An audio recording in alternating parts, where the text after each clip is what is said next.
Exodus 3:11 through 15. But Moses said to God, "Who am I that I should go to Pharaoh and lead the children of Israel out of Egypt?"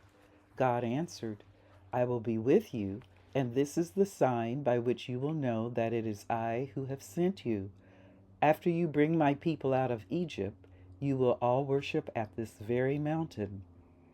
But, Moses said, when I go to the children of Israel and say to them, "The God of your ancestors has sent me to you," if they ask me, "What is this God's name?" what am I to tell them? God replied, "I am as I am. This is what you will tell the Israelites. I am has sent me to you." God spoke further to Moses, "Tell the children of Israel, Yahweh, the I am, the God of your ancestors, the God of Sarah and Abraham, of Rebekah and Isaac, of Leah and Rachel and Jacob, has sent me to you. This is my name forever. This is the name you are to remember for all generations." This Epiphany season, we're talking about names for God. How do we name God? And that's what this story is about. Well, I'd like to tell a little story about a place. There's a beautiful lake in my hometown. I'm from Minneapolis in St. Paul, Minnesota. And there's a gorgeous chain of 5 different lakes that run through South Minneapolis. And this lake is called Makaska. Makaska. But when I was growing up, it had a different name.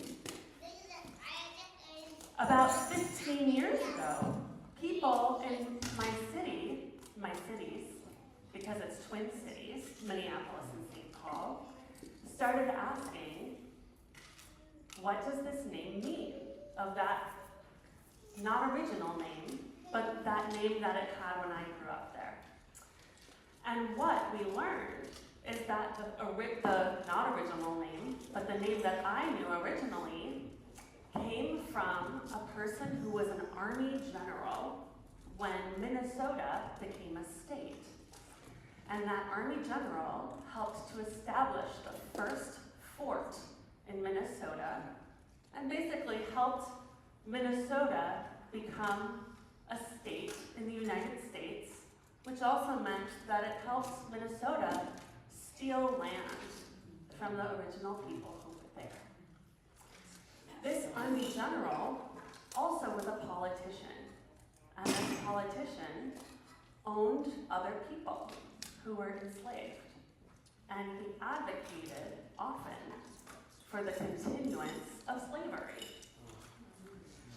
So when people in my hometown started asking about the name of this lake, they learned these things and started saying, maybe we should change the name of this lake back to something else, or just change it to something else.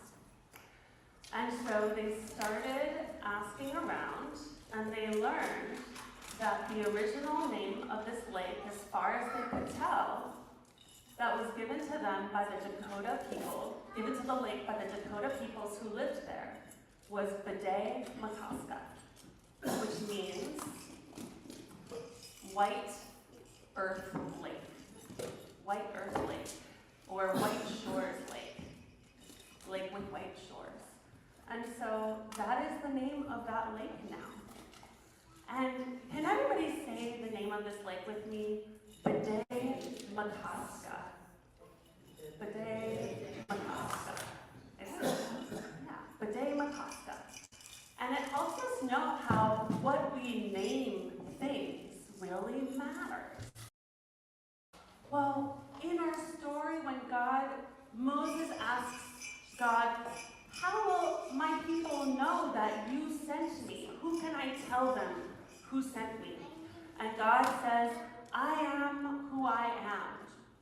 And the name for God is kind of like a verb. The name we find in the Bible is Yahweh. Can people say this name with me? Yahweh. Yahweh. And it has the same root word as the verb I am. To be, being, or existence. Yahweh comes from that. And in Hebrew, and in Jewish tradition, we don't say the name of God at all. So, the word for Yahweh in Hebrew, when you write it down, we don't write the vowels. You might have seen some English translations write it like this, Yahweh. Okay, and Yahweh, when you would see the word in Hebrew, you would say Adonai instead. And when you would read it in the Bible like this, we would say Adonai. And that was to honor the name of God, the sacred name of this being, this existence. And the word Adonai was more of a term that communicates respect. Like when we call our teachers Mix or Mrs. or Mr. And it was translated originally as Lord, which Ginny spoke so beautifully about last week. But Lord, the word, isn't the same word as Yahweh.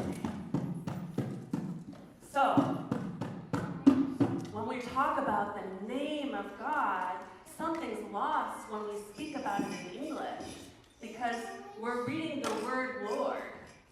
But in Hebrew, we would see a different word and say the name, say the word Lord.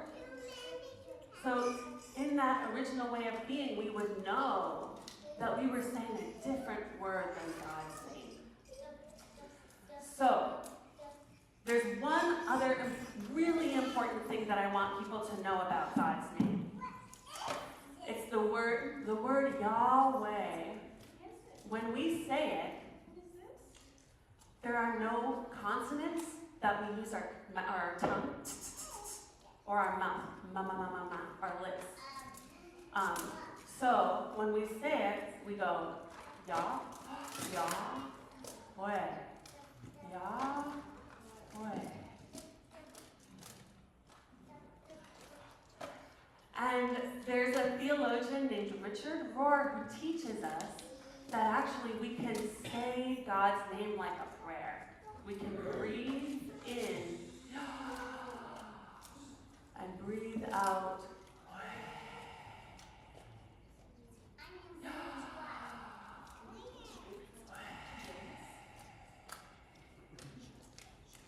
And that was so close to the original meaning of the name of God. Breath is at the heart of being. Breath is at the heart of all existence.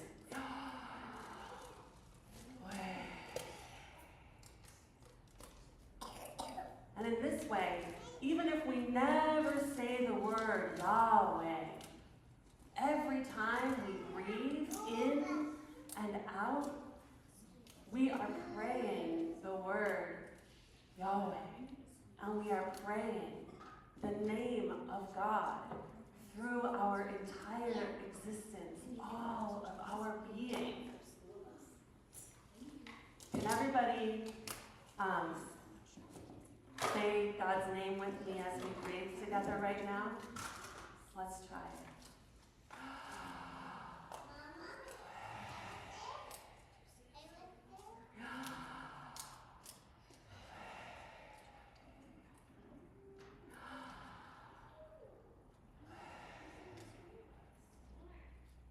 There's something so beautiful that happens when we breathe together like this.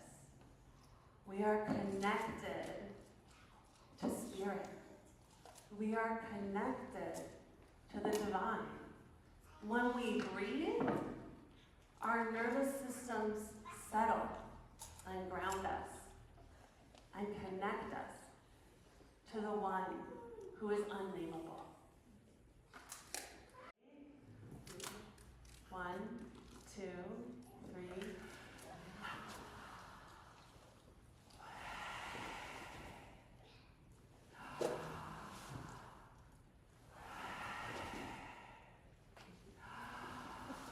Keep going.